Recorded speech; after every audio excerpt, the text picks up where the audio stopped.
The Unscrewed Mind. Welcome to the Unscrewed Mind, episode number 24. We're going to be talking about Neville Goddard's The Coin of Heaven. Oh, yeah. Oh, yeah. This is... I don't know why I'm so excited about this, but we had to turn the gain down on my microphone because it was too loud. Yeah. This is great, and I am going back to this years of revision and going to listen to it a lot more based on the Coin of Heaven. You know, and this is the third Neville lecture that we're talking about in our series. You've been listening to Neville and other YouTube channels that kind of focus on Neville, and I've never heard you as excited to talk about, or we've never really even had conversations about any podcast episode like we have leading up to this one right here. So I know that this one spoke to you, and I'm excited to hear what your takeaways are, like what stood out to you about this particular lecture and how you think it applies or falls in line with everything else that we've talked about so far. Yeah, let me start by reading the first paragraph of The Coin is Heaven. And everyone out there listening, we would read these in entirety, but it would take 40-ish minutes is about how long it takes for everyone that's already done it. Josiah Brandt has an excellent voice.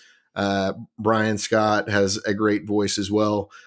Go out there, find those guys on YouTube and listen to one of them. No reason for us to read it also, I don't think, or is there?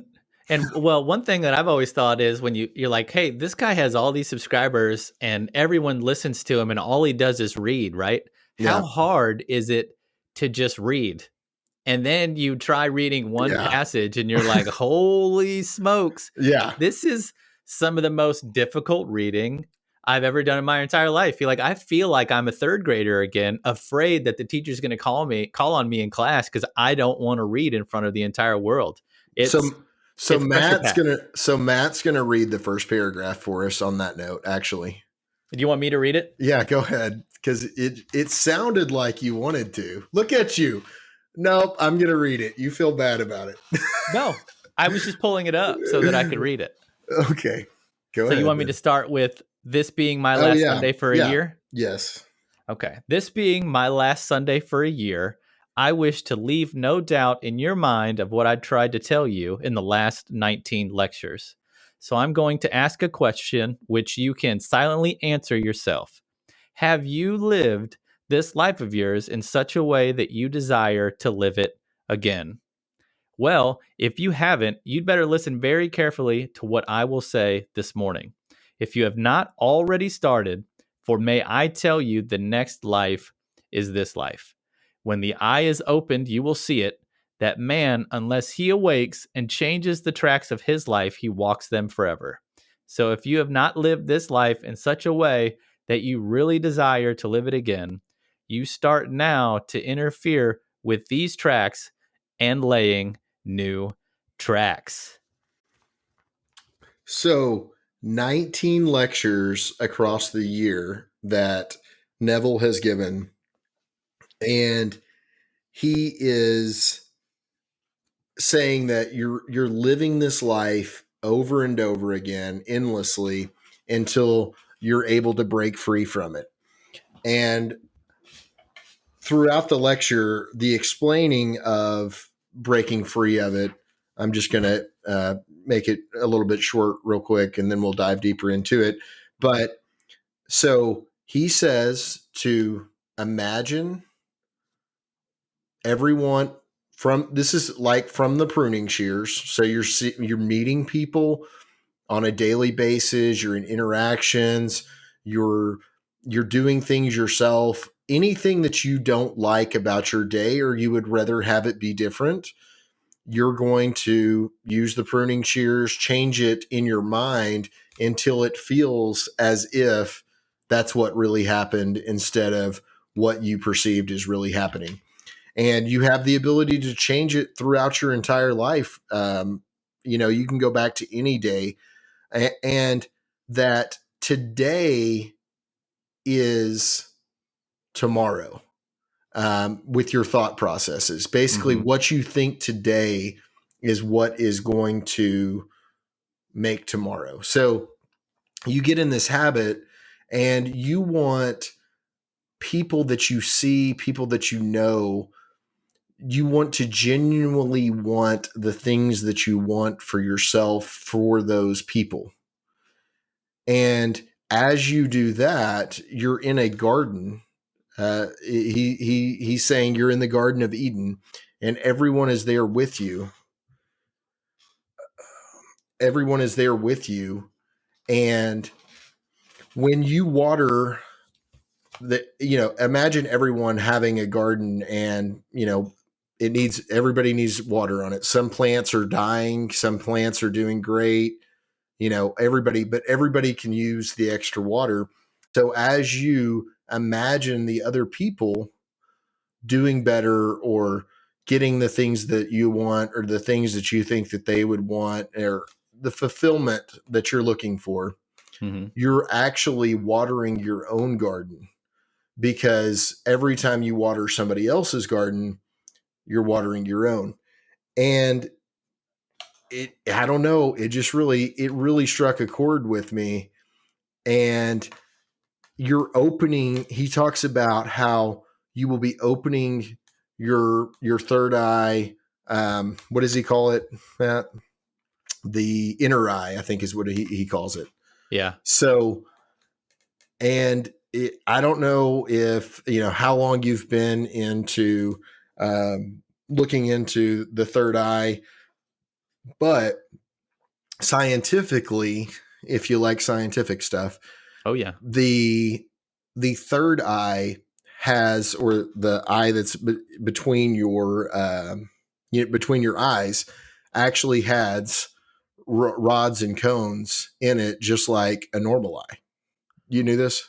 No, I did Yeah. not know this. Yeah. So rods and cones are in your third eye as well. So all of these meditations that we do, that we've talked about, it's basically for the awakening of the third eye. And then there's, of course, the chakras that you're trying to open up as well at different places. But I will tell you from personal experience, I can for sure feel a difference in the way that I perceive things through after I've awakened my third eye. And Right. but according to this, I've only partially awakened it. Well, I would definitely say that neither one of us are all the way awake yet. I mean, we talk often about how there are moments of weakness. There are challenges that we come across where if we were completely awake, we probably wouldn't be forced to face those. I want to go back to the waterfall thing because I Yeah. had that written down as something to talk about. Yep. I love just the thought of all, like God, creation, all the energy in the universe is a waterfall, right?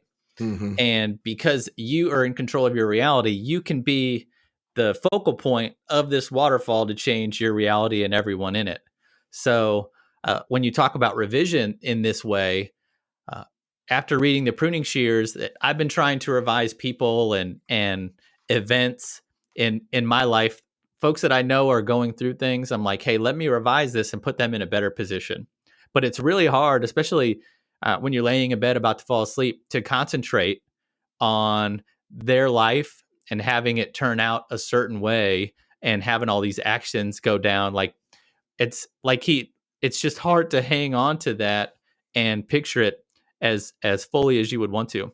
Mm-hmm. If you used a waterfall instead, I can think of this person in my life as a garden, like you said, and instead of trying to imagine them having this interview and getting a job that they really want, I can just picture their employment as a tree, Mm-hmm. and I can focus the power of creation, that waterfall through me, water their garden and watch that tree blossom And I can do that with anything, whether it's, they want a relationship, whether they need a new car, a better house, whether they want a more fulfilling life. And I can just imagine their tree of life blossoming with more abundance. And thinking of revision in this way, or the pruning shears in this way, for other people, I think is really, really easy to do, and it can help you focus your energy or your creative powers a little bit easier when you want to make someone's life a little bit better. Yeah. And just us doing these last few podcasts on Neville has really brought me closer to his idealism and everything, because it's just not, there's so many different things out there, and we're listening to, a lot of the same people that you guys are probably listening to that are watching this. And, the main thing is I want to be as genuine as possible with everyone out there about the things that we are feeling about it, because everyone that I seem to see is very tight about what's going on, or, close to the chest about their exact experience with each individual thing. Like, I haven't heard anybody on YouTube or anything say, oh yeah, I've fully awakened, like Neville talks about in here. He talks about how when you fully awake, you will realize that everyone is on tracks, and that the tracks go on forever. And the way that he describes it is when he fully awoke, he traveled like and saw through his third eye for the first time, and he was able to see that there was a man walking down the street, and he reaches down to pick up coal that is by a manhole where you drop coal into, and we're assuming that it was into the 50s because this was written in 1954, and so I guess coal was a more expensive thing than it is today, and so he dropped whatever he had in his hand. He picked up the coal, and then it flashes back, and he sees it again, and he can see that it's going to happen. And then he sees it again. He sees it 3 times total. But the point of him seeing that was to show that everybody is on these tracks, and you cannot get off of the tracks until you electrify yourself with the power of God, with the power of the universe. And once you connect and open your third eye fully, then you are able to exit the track. So let's talk about the fact that your life is on tracks, and based on the curvature of time, you live this life over and over again. Yeah. I mean, I kind of believe in reincarnation, and I always thought you came back, but maybe in a different form if you awaken more every time. But I've also thought, I guess, in an immature way or in a younger way, that once this life was over, you moved on to eternity, to a better one, and there was no need to even go through this again. Right? So you kind of live in this thought process where whatever I suffer, whatever I'm forced to deal with, this is kind of me being hardened, turned into a diamond, and then I'm going to elevate and be free of this life once it's over. Yeah. If I got to live this one again, I mean, I'm not 100% sure that I want to do everything the same, like I really like where I'm at right now, but I know that there's been years, decades probably, where I'm on the tracks and I'm asleep, and yesterday is today's tomorrow, because I'm doomed to do the same thing over and over again. And this one really spoke to me in that I want to be on a different track. I want to take everyone that's with me, but I want to get on a different train and start seeing some different scenery. Yeah. Does that make sense to you? And are you feeling the same way about it? Oh, I think we are. I think we definitely are on a different track. We were on a track and we were going one direction only. And this, the last 5 years, the last 2 years has been monumental in the changing of our thought process overall, and just seeing an equalness of everyone that there is, and knowing that any person can become anything that they want to be if they believe that they can do it. Mm-hmm. And we have a society that is very controlling from thought processes from a very young age, Mm-hmm. and setting forth an ideal that we have to do all of these steps like we've talked about in the past. And really, it's blocking you from being able to realize who you can be or who you want to be. Mm-hmm. And I think that it's very apparent when you look around today and see so many people talking about the same things on a daily basis, just over and over again. And Uh-huh. we won't get deeply into that, but Like The Last Dance, how everyone loved that Michael Jordan documentary that you've never seen. oh yeah, yeah. But So but Neville talks yeah, about you must wake up from the dream where you're the automation, yeah, and the dream, and I even wrote down, stop being a programmed machine. Uh, hmm, and we've talked about this before, and you even just alluded to it a second ago. The fact, like the thought that you have to go through all these trials and tribulations, like um, you gotta go through high school, and then you got to go to college, and then you got to get an internship, and then you got to do this and do that, and there's all these hmm, steps that lead to success. I mean, you don't have to be on that track if you don't want to be. yeah. You've If already it's you've been on that track, who knows how many times before. You can decide that you want to go a different path, and you can be successful because of who you are and what God has given you to be successful. yeah. And something to me, I really do love my life, and I've had some excellent experiences throughout my life. And I feel like that overall, I've been a confident person throughout the time period on the outside, but struggling on the inside a lot of times. Mm-hmm. And this has flipped the script for me in the last 2 years, the most. 5 years really looking into it, 2 years total change of thought process. And something I would get kind of sad about is you think, well, am I going to be around the people that I've had in my life, or are they gone once when I'm fully awakened? Because you think, because we've already seen, both of us, that we have a little bit different group of people that we talk to, and maybe some of the people that we did talk to have kind of faded into the background. And I Mm-hmm. still like those people.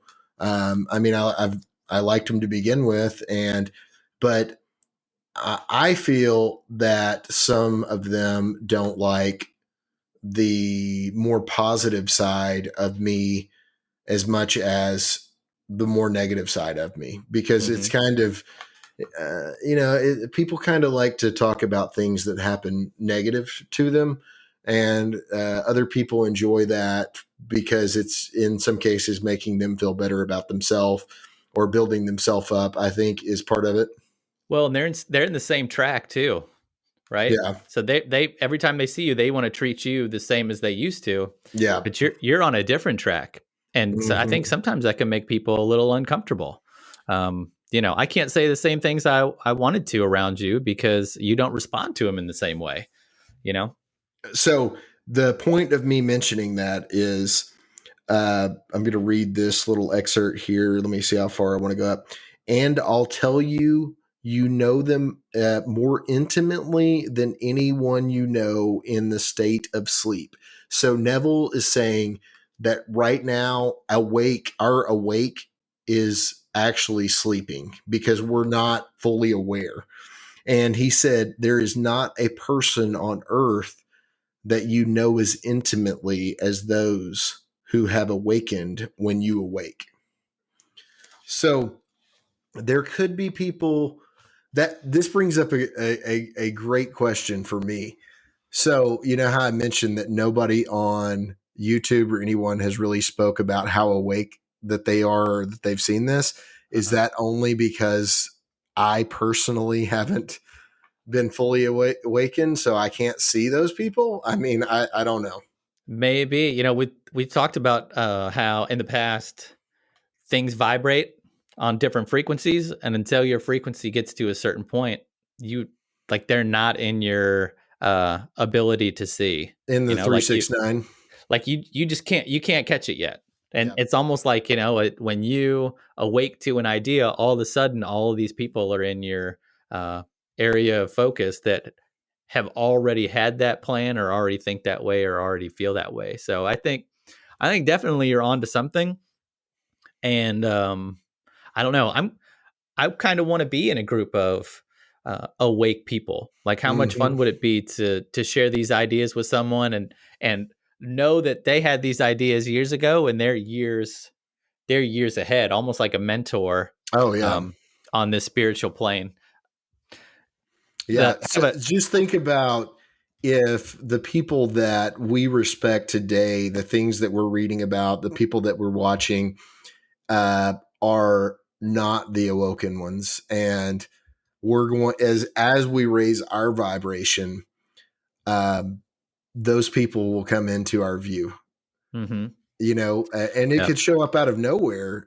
But this goes back to Nikola Tesla, how he talks about the 369, your area of view, Mhm. and how your 369 is only what your reality is, because like outside of your 369, and it's just talking about your viewing angles and distance and all that kind of stuff, nothing actually exists outside of that area until Yeah. you enter that area. Mhm. So super interesting though. The coin of heaven. Go out there, find Josiah Brandt, or we'll drop a comment down below and link it, whichever way, and um, you know, listen to it. I would say listen to it several times. I mean, even if we were to read this to you right now, it's pretty much useless unless you listen to it multiple times or read it multiple times. He's very concise on his speech, and it is a little bit hard to digest for me. Some people may get it instantly, um, but I'm now going back to the pruning shears. I've been doing the pruning shears at night, and Mhm. this has just really got me more excited about it. So hopefully, somebody out there listening today will look into this, and it will make as big an impact as it has on me and Matt. The Unscrewed Mind.